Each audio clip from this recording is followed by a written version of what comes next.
¿No te das cuenta? Accedió por fin. Por eso está rabiosa. Necesita distraerse y perdonarse. No acabamos de salir de la cama cuando ya comenzó a morder. No te preocupes, pues, Jimmy. Tus asuntos andan a pedir de boca. Ahora es mía. Mañana iremos a ver al cura. Pero por el momento Pía no hacía más que volverse hacia su vencedor y gritarle: «Y bien, reverendo holgazán, ¿estás cansado?». Y Paulino dócilmente apretaba el paso. «Bendita sea la fiesta del norteamericano», alcanzó a decirme todavía, «que dé una todos los días. Me ha traído buena suerte». Yo me preguntaba qué le sucedía hasta ese punto ante la perspectiva del casamiento ya inevitable. A mitad del camino fuimos alcanzados por Enrico, cargado con un paquete en el que llevaba la librea, pues al día siguiente debía restituírsela al ropero. Había corrido para reunirse conmigo. Se despachó a gusto contra Ambrucci, a quien acusó de haberse embolsado una buena parte de la suma destinada por el norteamericano a la paga del personal. Al solo nombre de Ambrucci, Pía se estremeció. Lo odiaba. Ese hombre tenía malos ojos. Su presencia era la causa de todas las desgracias de la velada, aunque yo también era responsable de esto último. En el resto del camino no cesó de hacernos recriminaciones más o menos por el estilo. Su voz, grave y velada de costumbre, era estridente y retumbaba con metálica nitidez entre los muros del suburbio desierto, por donde abreviábamos el trayecto. Paulino, jadeante y rendido, apenas si me hacía un guiño o me codeaba de rato en rato, pero Enrico seguía charla que charla, como un sordo, contando su vida y jurando que retendría el traje en prenda hasta tanto Ambrucci no le pagara como es debido. Haya sido porque ese realismo le inspiró estima o porque no prestaba oídos, haya sido por coincidencia en la animosidad o por fatiga, Pía al fin dejó de hablar a Enrico sin interrumpirlo. Así arribamos al Pino Doncel. Con agresiva y tajante actitud, Pía nos sugirió al punto a Enrico y a mí la conveniencia de tomar el portante y empujó a Jerónima hacia el patio. Paulino entró con ellas en la casa. ¿Ese favor anormal era ya cosa permitida? Me sentí ofendido por Jerónima, pero comprendí que sólo se trataba de darle la noticia, de obtener quizás su asentimiento. El asunto debía ventilarse en familia, en el seno de esa familia de la que Paulino pasaba a ser el jefe y a la que yo aún no pertenecía. Se violaba la costumbre por respeto a la costumbre. Obedecí. Además, la puerta se me cerró en las narices. «Así son las mujeres», dijo Enrico, arrastrándome hacia el centro de la calle, cuya pendiente retomamos. Para evitar otros comentarios ofrecí llevarle su paquete. Rehusó. Marchaba en silencio, con la cabeza gacha. Su actitud huraña significaba que no quería darme consejos, pero que, de haber seguido en su escuela, yo me habría ahorrado molestias inútiles, humillaciones indignas de un hombre.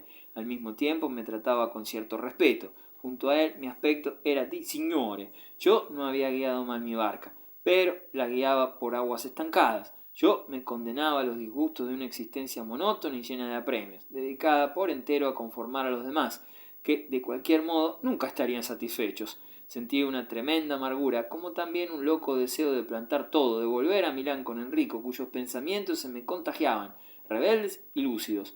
Había observado que esa noche cada cual había hecho su juego, menos yo, a quien todo se le escapaba, aún el encanto del mismo juego.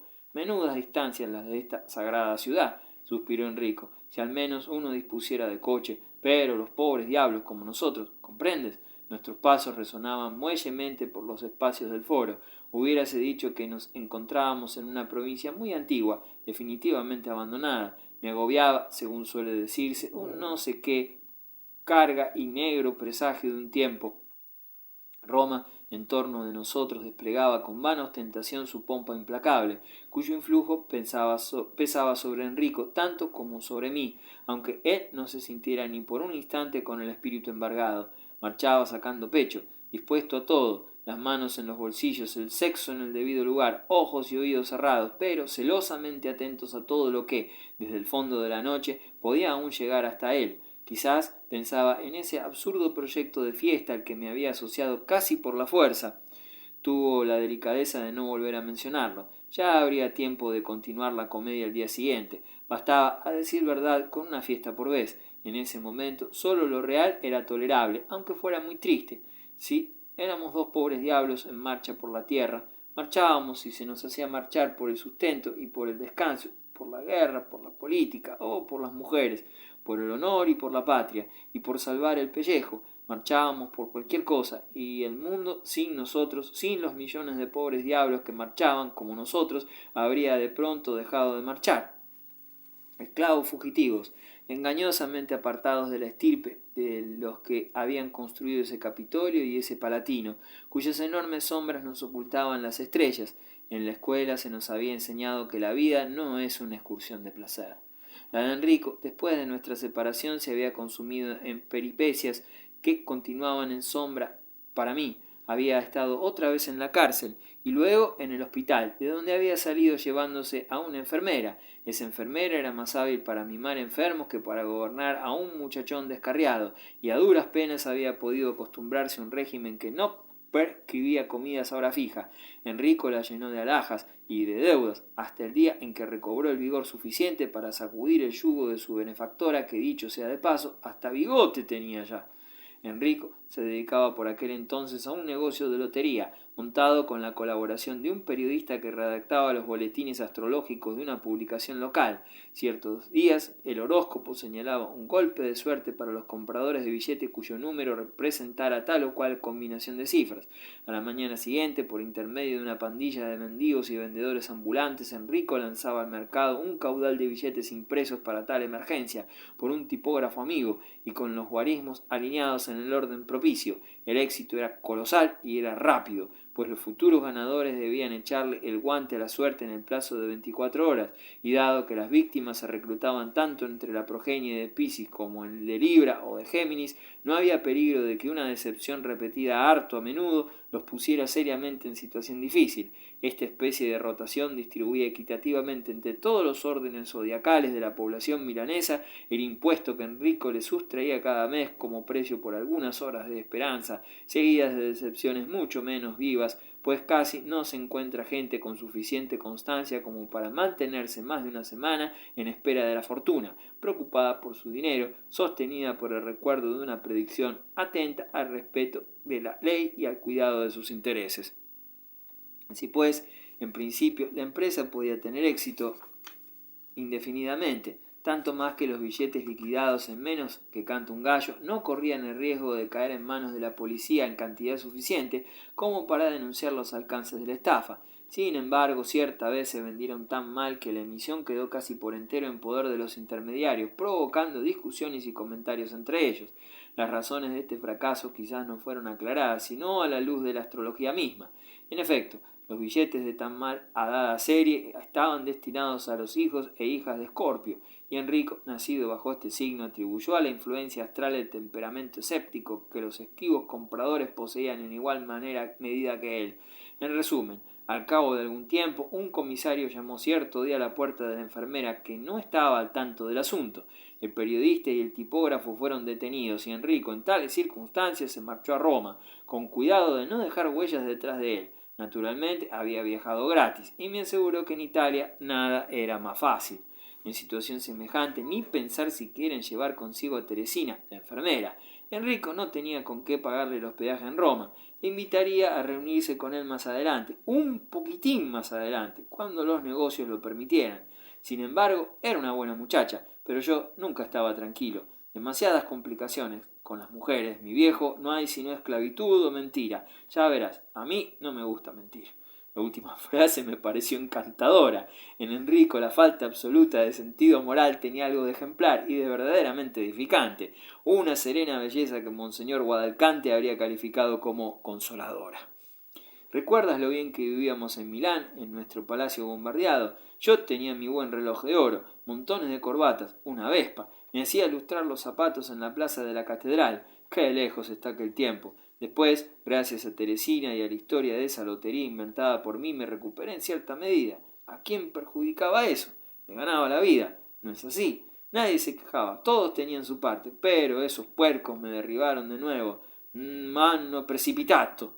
Y ahora, otra vez de malas. Por suerte encontré a Ambrucci, al norteamericano y a ti, y también a mí, a mi portero de teatro, con quien estoy planeando un negocio de gran porvenir. Por suerte, ideas no me faltan. A punto ya de separarnos en una bocacalle, Enrico me tendió su paquete y se acuclilló para ajustar el lazo de sus alpargatas. La noche era fría. Yo temblaba bajo mi chaqueta de lana inglesa, y Enrico, plegando en dos la nariz casi en contacto con la acera, tironeaba el ordinario algodón de sus sandalias. Entre el borde de su camisa sumamente corta y el cinto de su pantalón apareció de pronto, cual la media luna de un charco, una franja de su pálida espalda, algo enfermiza, resistente a los golpes, débil y bravía. Antes de reincorporarse giró levemente hacia mí y sin servilismo, con ademán preciso de artesano que cuida su labor, ciñó también el lazo de uno de mis zapatos. Fue su saludo. Quedé tan sorprendido que no atiné a darle las gracias. Enseguida, sin añadir palabra, dobló la esquina, y solo al llegar a vía del Croce advertí que yo tenía aún su paquete bajo el brazo. Sin duda, lo había hecho a propósito. Crucé rápidamente la plaza del pueblo. Qué jugarrete urdía Enrico para deshacerse de esas ropas de alquiler que al día siguiente quizás me acusara de haberle robado. ¿Y en qué consistía ese negocio de tan buenas perspectivas que le procuraría un portero de teatro? Todo era muy sospechoso. Desde el principio nomás disputaba con Ambrucci. Yo, por mi parte, sentía que con él se acercaba el peligro, pero en ese instante estaba dispuesto a perdonarle cualquier cosa en prueba de mi reconocimiento por su última actitud, tan encantadora que había abolido toda distancia entre nosotros. Poco me importaba que la misma estuviera viciada por una intención impura, por una de esas mentiras que a él no le gustaba decir. A pesar suyo, a través de esa mentira, yo había visto brillar en la sombra una partícula de la verdad divina, había percibido el eco de algún secretísimo evangelio, cuya fugaz revelación resonaba todavía en mi alma con el acento de la voz que dice: todos sois hermanos. Pero me equivocaba al sentir por Enrico esa piedad y esa indulgencia que iban a serme más necesarias para conmigo mismo, pues la voz anunciaba también: ellos estarán antes que vosotros en el reino, y no lloréis por mí, llorad por vosotros mismos. Pese a tener en la mano las llaves del garage, recorrí vía Flaminia zancada limpia, tal como en mis horas de más estrechez, tal como allá en la adolescencia solía recorrer interminablemente mi pequeña ciudad sin resignarme al sacrificio de la última apariencia de vida. La noche parecía no concluir. Yo no sufría, pero por su culpa estaba frustrado, desposeído de todo, y vía Flaminia no tenía ya sus prestigios para consolarme. Había pasado a ser una vieja costumbre. No hacía más que pensar en los pobres diablos de los que me había hablado Enrico. Yo era en definitiva y para siempre uno de ellos. Él lo había adivinado muy bien. Pobres diablos como nosotros, ¿te das cuenta? En mi tierra eso se decía con otras palabras, pero con el mismo tono. Por ejemplo, cuando el farolero, con empaque heroico y humilde, le respondía a mi madre que lo invitaba a protegerse de la lluvia en nuestro zaguán. La gente como nosotros no teme mojarse. Todas las noches y en todo tiempo el farolero se detenía por un instante al pie del fanal emplazado sobre nuestra puerta y con la humeante punta de su lanza depositaba allí por el resto de la noche una pequeña llama verduzca, cuya luz que se colaba por la tronera nos prestaba doble servicio al prevenirnos acerca de la fugacidad de los días y al dispensarnos de alumbrar la escalera. Al cabo de los años supimos que ese hombre, cuyo cabello empezaba a encanecer de traza más que mísera con su grueso blusón de cuero, no ejercía sino por gusto y vocación, antes como un sacerdocio vitalicio que como medio de vida, ese oficio que nos parecía tan penoso. En efecto, era dueño de varias casas de vecindad. Lo dicho no impedía que ese sacerdote del alumbrado, para designar la categoría de prisas a la cual interiormente se jactaba de escapar en razón de su fortuna y abiertamente de pertenecer en razón de su fortaleza, continuara diciendo con toda humildad: la gente como nosotros, y así como Enrico, aun en la época en que coleccionaba las valijas robadas, no cesaba de confundirse fraternalmente con la multitud de pobres diablos en marcha por la tierra. Entré en el bar nocturno a beber una naranjada. No había parroquiano, solo yo, apoyado en el mostrador, al otro lado de el cual el dependiente con cara de vinagre lavaba algunos vasos. La barandilla de cobre puro, inusitada en ese flamante cuadro en el que predominaban los amarillos, me recordó los deslucidos dorados del café del Cormorán, donde había eternizado en mi juventud muchas otras veladas semejantes. Nada había cambiado. El noctámbulo irresoluto que siempre hubo en mí no era atraído, encadenado y como absorbido con tanta fuerza por el bar nocturno, sino en virtud del parentesco misterioso que yo había establecido inconscientemente entre ese asilo reparador y el Cormorán de antaño, parentesco simbolizado pese a todas las diferencias por la gruesa barra de cobre alrededor de la cual, hoy como ayer, las visiones de mi duermevelas se enroscaban como serpientes fascinadas.